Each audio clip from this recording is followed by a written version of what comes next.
Naghahabi na ng iisang direksyon ng pamahalaang panlalawigan, militar, polisya, MILF at grupo ng volunteer Moro Lawyers upang tuldukan ang karahasang sumiklab sa boundary ng Barangay Malinan, Kidapawan at Barangay Estado sa Matalam na siyang ikinamatay ng 7 mga lalaki na pawang kasapi ng MNLF at MILF. Sa emergency meeting nitong Miyerkules, nagtipon sina Governor Emilio Talino Mendoza, 602nd Infantry Brigade Commander, Brigadier General Ricky Bonayog, mga opisyal ng Pro 12, Mayor Paulo Evangelista ng Kidapawan at Mayor Oscar Valdivieso ng Matalam para pag-usapan ang kanilang magiging hakbang.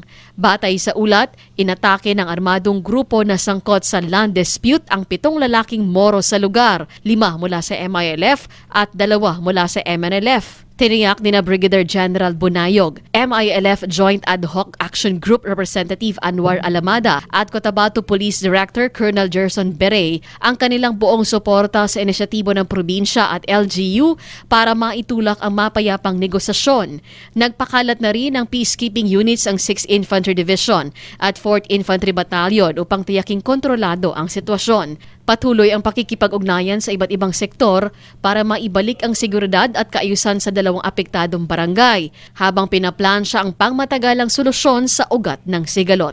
Cherry May Tapia, NDBC Bida Balita.